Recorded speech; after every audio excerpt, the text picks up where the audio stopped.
मोबिना महक और आप देख रहे हैं डे डिजिटल न्यूज पर इस वक्त की खबर।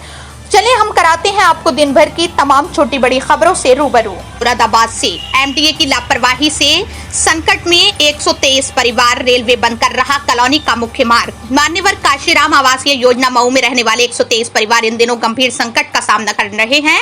वजह है कॉलोनी का मुख्य मार्ग जिसे रेलवे द्वारा बंद किया जा रहा है। ये वही रास्ता है जिसे मुरादाबाद विकास प्राधिकरण एमडीए ने मकान आवंटन के समय कॉलोनी वासियों को बताकर EWS मकानों की बिक्री की थी। अब जब रेलवे ने उस रास्ते पर बाउंड्री वॉल बनाने की कार्यवाही शुरू कर दी है तो कॉलोनी वासी परेशान हैं और खुद को ठगा हुआ महसूस कर रहे हैं। कॉलोनी वासियों का कहना है कि यदि ये मार्ग बंद हो जाता है तो कॉलोनी पूरी तरह से बंद हो जाएगी और अंदर बाहर आने जाने में भारी दिक्कत खड़ी होगी। न सिर्फ दैनिक जीवन प्रभावित होगा बल्कि आपातकालीन स्थिति में एम्बुलेंस, फायर ब्रिगेड और अन्य सेवाओं के पहुंचने में भी कठिनाई होगी। ऐसे में कभी भी बड़ा हादसा हो सकता है। जानकारी के अनुसार वर्ष 2009 में एमडीए ने मान्यवर काशीराम योजना के तहत मऊ में 123 EWS मकानों का आवंटन किया था। मकान बेचते समय प्राधिकरण ने जो रास्ता दिखाया वो रेलवे की भूमि पर था।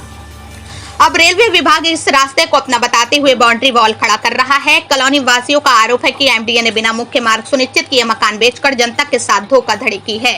यही नहीं, इस मामले की शिकायत पहले भी की गई थी, जिसके बाद निर्माण कार्य अस्थायी रूप से रुकवा दिया गया था। लेकिन बीते 2 दिनों से रेलवे विभाग ने फिर से खुदाई शुरू कर दी है। स्थिति की गंभीरता को देखते हुए कॉलोनी वासियों ने स्थानीय विधायक रितेश गुप्ता से मुलाकात की।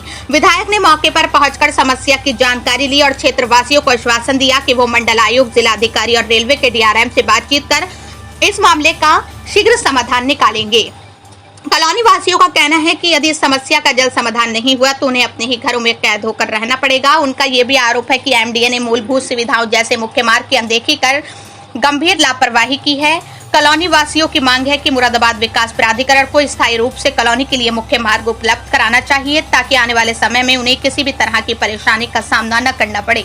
इस पूरे विवाद ने एक बार फिर एमडीए की कार्य प्रणाली पर सवाल खड़े कर दिए हैं। अब देखना ये होगा कि रेलवे प्रशासन और एमडीए के बीच बातचीत से कोई समाधान निकल पाता है या नहीं। फिलहाल कॉलोनी वासी अपनी समस्या के त्वरित समाधान की प्रतीक्षा में हैं। आज ये मऊ कॉलोनी मेरी नगर विधानसभा में स्थित है और बहुत पुरानी कॉलोनी है ये। जैसा कि लोगों ने बताया कि रेलवे क्रॉसिंग के बराबर से ये रास्ता जा रहा है। इस रास्ते को दिखाते हुए सन 2007-8 में मुरादाबाद विकास प्राधिकरण के द्वारा यहाँ पे कॉलोनी डेवलप की गई थी और जब से लोग यहाँ पे लगातार रह रहे हैं। अब अचानक रेलवे की तरफ से ये कह के कि ये रास्ता रेलवे का है, इसको बंद किया जा रहा है। मेरे संज्ञान में ये मामला आया तो मैं यहाँ पे मौके पर स्वयं आया हूँ और मैंने खुद यहाँ पे आके पूरे क्षेत्र का निरीक्षण किया है। जैसे कि आप लोगों ने देखा था कि सब क्षेत्र की जनता भी साथ में थी और एक एक गली में एक एक रास्ते पे हम लोग गए थे। यदि ये रास्ता बंद होता है तो इसमें कोई शक नहीं है कि क्षेत्रवासियों को बहुत समस्या होने वाली है। जो एक रास्ता मऊ गांव की तरफ से निकल रहा है, बहुत संकरा रास्ता है, 4-5 फीट चौड़ा रास्ता है वो, और उसमें से ना कोई एम्बुलेंस अंदर आ सकती है, ना कोई बच्चों की गाड़ी अंदर आ सकती है। कोई इमरजेंसी में कोई गाड़ी लेके अंदर आना चाहता है तो कॉलोनी में गाड़ी लेके भी नहीं आ सकता है। ये रास्ता बंद नहीं होना चाहिए, ये मेरी रेलवे प्रशासन से अपील है। इस बारे में मैं DRM साहब से और अपने जिलाधिकारी महोदय श्री अनुज सिंह जी से, माननीय कमिश्नर साहब मुरादाबाद से भी इसमें आज वार्ता करूंगा और अभी इसका जो भी सॉल्यूशन होगा इसको निकाला जाएगा। क्षेत्र की जनता को कोई परेशानी नहीं होने दी जाएगी। जी बताइएगा क्या समस्या है आपकी कॉलोनी में, कौन सी कॉलोनी चलाती है? सर, हम लोग सभी मऊ काशीराम योजना मऊ कॉलोनी के निवासी है। कांट रोड पे ये आवंटन 2009 में किए गए हैं। 2007 में जिस समय बहन जी मुख्यमंत्री थी उस समय ये आवंटन सारे हुए हैं। 2009 में पोजीशन एमडीए ने हम लोगों को दिया है।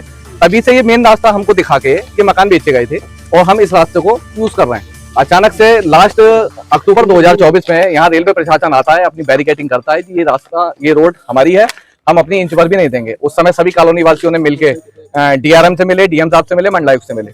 2024 से अब तक ये कल गया। फिलहाल हम लोग अधिकारियों से मिलते रहे, एमडीए जाते रहे, चक्कर लगाते रहे। वहां से मिला तो सिर्फ आश्वासन कर रहे हैं जी, हो रहा है जी, करेंगे जी। लेकिन कल फिर यहाँ आकर रेलवे ने फिर अपना काम शुरू कर दिया है। सारी बैरिकेटिंग की तैयारी, बाउंड्री वॉल खींचने की पूरी तैयारी कर ली गई है। अगर ये रास्ता बंद होता है तो हमारे पास दूसरा कोई भी रास्ता नहीं है। एमडीए के सारी नॉलेज में है, एमडीए ने नपाई कराई है। पिछले 1 वर्ष से लगातार ये रास्ते को लेके एमडीए ने यही रास्ता बताकर आपको यही रास्ता उनके लेआउट में है, यही रास्ता उनके नक्शे में है, यही रास्ते पे उन्होंने सड़क बना के दी। अब क्या कह रहा है एमडी? अब एमडीए ये कह रहा है कि अभी फिलहाल आपके लिए वैकल्पिक मार्ग है जो कि 1.5 मीटर चौड़ा है। एक ई रिक्शे के साथ में दूसरी बाइक सामने से नहीं निकल सकती उसमें। इस पे एक्सीएन एमडीए से जब बोला गया कि अगर कॉलोनी के अंदर कोई दुर्घटना होती है, अग्निशमन की गाड़ी अंदर नहीं पहुंचेगी, एम्बुलेंस नहीं पहुंचेगी, तो उनका जवाब ये था कि अग्निशमन बाहर गाड़ी खड़ी होकर पाइप अंदर पहुंच जाएगा। तो उन लोगों का ये कहना है। उन लोगों का ये कहना है। बिल्कुल उनका व्यवहार भी हमें ठीक नहीं लगा। तो विधायक जी आए थे, क्या आश्वासन दिया? विधायक जी ने आश्वासन ये दिया है, सारा अपना इसका सर्वे किया है, कि निरीक्षण किया है। निरीक्षण करने के बाद विधायक जी बोल रहे हैं कि हाँ जी आप लोग सही हैं, आपके तत्कालीन मैं मदद करूंगा। आज डीएम साहब से, मंडलायुक्त साहब से और डीआरएम साहब से, तीनों से बात करने के लिए बोला है। कितने परिवार रहते हैं? यहाँ लगभग 123 परिवार हैं सर, और लगभग 2009 से सभी यहाँ आवास कर रहे हैं।